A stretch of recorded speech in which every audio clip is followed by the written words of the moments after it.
정규직, 비정규직 조합원 여러분 반갑습니다. 노동자 방송 진행의 아나운서 김세영입니다. 지난 24일 소치 동계올림픽이 15일간의 일정을 마치고 폐막됐는데요. 기쁨과 아쉬움을 지은 대회였습니다. 그중 김연아 선수의 경기 결과가 가장 아쉬움이 남았으리라 생각되는데요. 이 경기에 더욱 분통이 터지게 한 건 정부와 대한빙상연맹의 대응이었죠. 국민에겐 일방적 통행을 통한 불통 정치를 하면서도 정작 국민이 국가가 필요할 땐 강대국의 눈치와 침묵으로 일관하는 정부의 모습에서 우리는 무엇을 느꼈을까요?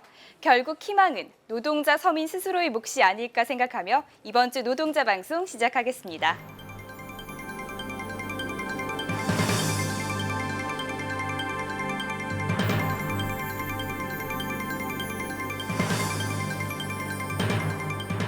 (2월 25일) 국민총파업 울산 시민걸기대회가 태화강역과 울산 지역 일원에서 열렸습니다. 26일부터 2014년도 상반기 조합원 교육이 오전 문화회관 교육과 오후 야외 교육으로 나누어 실시되고 있습니다. 26일 1사분기 노사협의회가 본관 나반테룸에서 열렸습니다. 지난 19일 지부장실에서 북구 지역 저소득층 자녀를 위한 지원금 전달식이 있었습니다. 이번 주 기획방송은 전국에 흩어져 있는 조합원 소식을 듣는 위원회 소식입니다.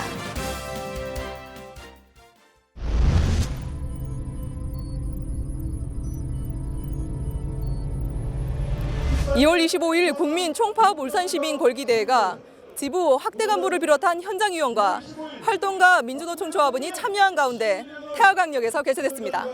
서울광장을 비롯한 부산, 광주 등 전국 12곳에서 동시다발로 진행된 이번 대회는 명촌 세안주유소에 집결하여 거리 행진을 통해 태화강역까지 이어졌습니다. 이곳에 모인 1,500여 명의 민주노총 조합원과 함께 불통 박근혜 정권 1년을 맞이하여 정권 퇴진과 공기업 민영화 저지를 위한 집회가 진행됐습니다. 대회 중 투쟁사에 나선 이경훈 지부장은 민중들의 생존권 사수와 민영화 저지, 그리고 통상임금을 반드시 쟁취하겠다는 굳은 의지를 밝혔습니다. 본 집회를 마친 1,500여 명의 대원은 다시 거리 행진과 가도선전전을 통해 박근혜 정권의 불통이 얼마나 노동자 서민에게 고통을 주는지를 알리는데 시민선전을 펼치며 롯데백화점을 거쳐 울산 문화회관까지 이어졌습니다. 이곳에 집결한 대원은 정병모 현대중공업 위원장의 투쟁사를 끝으로 마무리됐습니다. 지난 26일부터 2014년도 조합원 교육이 오전 문화회관 교육과 오후 야외 교육으로 실시되고 있습니다. 이번 조합원 교육은 오전 교육으로 지부 임원과의 대화, 노동조합 의무 교육을 통해 소통의 시간을 갖습니다. 오후에는 나들이 동행으로 노동조합의 소중함과 마음의 여유를 돌아보는 기차 여행, 해양박물관과 간절곶 일대를 돌아보는 힐링 여행, 자수정 동굴나라 탐험과 공연을 보며 일상의 스트레스를 털어버릴 수 있는 의미 있는 조합원 교육이 될 것입니다. 조합원 동지 여러분 반갑습니다. 교육실장 장기태입니다. 2014년 상반기 조합원 교육이 2월 26일부터 진행되고 있습니다. 이번 상반기 조합원 교육을 통하여 모든 조합원 동지들이 단결하고 당당한 노동자로서 14년 투쟁을 승리할 수 있는 계기로 만들어가야 합니다. 지정된 차수에 한 분도 빠짐없이 교육에 참여해 주시길 부탁드리겠습니다. 감사합니다. 조합원 여러분 반갑습니다. 현자지부 교육위원회 대표를 맡고 있는 이상수입니다. 2014년 상반기 교육 프로그램은 오전 강당교육을 시작으로 오후 조합원들의 심신을 달래주는 힐링의 개념으로 추억의 기차여행과 자수정 동굴나라 탐험 및 간절곶 해양박물관 탐방 3곳을 지정하여 교육을 하게 됩니다. 두 팀은 버스로 이동하고 한 팀은 기차로 이동하게 될 것입니다. 2014년 조합원 교육을 통하여 노동자의 중요성 인식과 노조의 유쾌한 변화를 만드는 데 최선을 다하겠습니다. 감사합니다. 1사분기 노사협의회 2차 본회의가 본관 아반테룸에서 있었습니다. 이경훈 지부장을 비롯한 학대운영위원과 윤갑한 사장 등이 참석하여 본안건에 대한 내용들이 최종 마무리됐습니다. 부사무직에 대한 기술직 전환 기회는 근본 1회에 한하여 재부여키로 했고 사계절 휴양소의 인원수는 확대키로 했습니다. 지역 간 전환 배치 문제, 출입증을 통한 조식도 가능토록 했습니다. 5대 집행부 공약사항 중 하나인 전원주택 건립을 위한 TF팀을 구성키로 했고 주간 연속 2교대 포인트는 3월 7일부로 사용처의 다양화를 통해 조합원의 불편을 최소화하고 콜센터의 운영을 확대키로 하는 등 조합원들의 불편함이 없도록 하였습니다. 자세한 내용은 지부 소식지나 신문을 통해 확인하시기 바랍니다. 19일 지부 지부장실에서 북구 지역 저소득층 자녀를 위한 지원금 전달식이 있었습니다. 이경훈 지부장과 동강교회 허경보 장로 등이 참석하여 동강교회에서 위탁 운영하고 있는 북구청 소년자활지원관과 화봉초등학교에 지원금 3,360만 원을 전달하였습니다. 이번 지원금은 북구 지역 내의 저소득층 아이들에게 균등한 교육기회 제공과 배움의 길을 열어주는 데 작은 보탬이 될 것입니다. 현대차 지부 영상미디어실에서 기획 제작하는 로드 다큐멘터리에 조합원의 참여를 기다리고 있습니다. 사소한 것부터 너무나 다른 다양한 연령층의 조합원과 함께 여행을 떠나며 우리 조합원들의 생각과 이야기를 함께 고민하고 그 해답을 찾는 것으로 진행될 예정입니다. 신입 조합원 2명, 장기 근속 조합원 1명, 여성 조합원 1명, 그리고 40대 후반인 조합원 1명 등 총 5명으로 구성될 예정입니다. 다큐멘터리 출연과 진지한 이야기 제작에 조합원 여러분들의 많은 관심과 참여 부탁드립니다.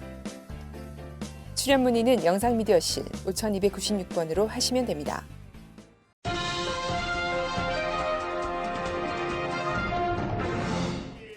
판매위원회 소식입니다.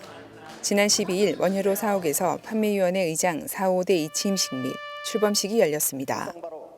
이날 이경훈 지부장은 축사를 통해 출범식 축하와 박근혜 정권의 탄압에 맞서 47,000이 하나 되어 14년 고용안정과 희망찬 일터를 만들 것이라 했습니다. 우리가 나가는 길은 분명합니다. 올해 2014년 동료 여러분들 첫째가 조합원 동지들의 고용 문제입니다. 그것은 금속장들이 추진하고 있는 조합원 여러분들의 지역지부, 기업지부 문제가 또다시 불거질 겁니다. 이미 대우차 판매를 동지 여러분들 허락해보고 있습니다. 이런 내용들이 차후에 어떤 상황으로 반전할지 최선을 다해서 조합원들의 고용과 더불어 47,000조 앞에 함께할 수 있도록 태도를 분명하게 쳐가겠습니다. 그래서 현대차자본을 상대로 고용 안정은 기필코 이루도록 하겠습니다. 다음으로 판매위원회 배상윤 전 의장은 임사에서 오승욱 의장의 당선을 축하하며 6,800 판매 조합원이 하나 되어 고용 안정을 지켜낼 것이라 했습니다. 6,800 조합원 동지 여러분, 우리가 갈 길이 너무너무 멉니다. 앞으로 이런 유사한 일들이 많이 펼쳐질 것 같습니다. 이럴 때일수록 우리 침천대우가 똘똘 뭉쳐서 모든 간부들이 말하는 조합원들의 고용, 평화, 안정을 위했으면 좋겠습니다. 저도 판매장직은 이지에 내려놓습니다만 현자지부에 가서 판매위원회 조합원 동지들의 고용과 복지와 먹고 사는 문제에 더욱더 총력 매진하겠습니다. 끝으로 오승욱 의장은 출범사에서 판매시장의 질서를 바로잡고 사측의 미행 감시가 발붙이지 못하도록 하고 과도한 징계 남발을 막아낼 것이라 했습니다. 직영 노동자의 판매는 해가 갈수록 어려워지고 있습니다. 그런데 회사는 이를 빌미로 현장을 통제하고 조합원의 고용마저 위협하고 있습니다. 이 자리에서 명백히 밝힙니다. 앉아서 목에 칼이 떨어지기를 기다릴 순 없습니다. 시장 질서 문란의 1차적 책임은 조합원 동지들이 아닌 회사에 있습니다. 그 모든 책임은 회사와 대리점 소장들에게 있음을 명백히 주지하는 바이고 5대 판매위원회는 이 쓰러져가는 시장을 다시 세우기 위해 총력을 다할 것입니다. 이날 행사는 판매위원회 임원선거 지연으로 늦게 열렸지만 6,800 판매조합원의 결의를 모으며 힘차게 출발하는 자리가 됐습니다. 정비위원회 소식입니다. 2013년도 단체 교섭에서 별도로 합의된 정비월급제 완성을 위한 노사연구위원 구성이 상견례를 시작으로 24일까지 실무 협의를 통해 완료되었습니다. 이에 따라 지부 상집이 1명, 정비위원회 임원이 1명, 노사연구위원 1명 등 총 3명으로 구성되어 본격적으로 가동됩니다. 앞으로 설문조사와 조합원 인터뷰, 임원과의 간담회 등을 통해 정비조합원의 수건 사업인 정비월급제 완전 쟁취를 위해 5대 집행부는 최선의 노력을 다할 것입니다.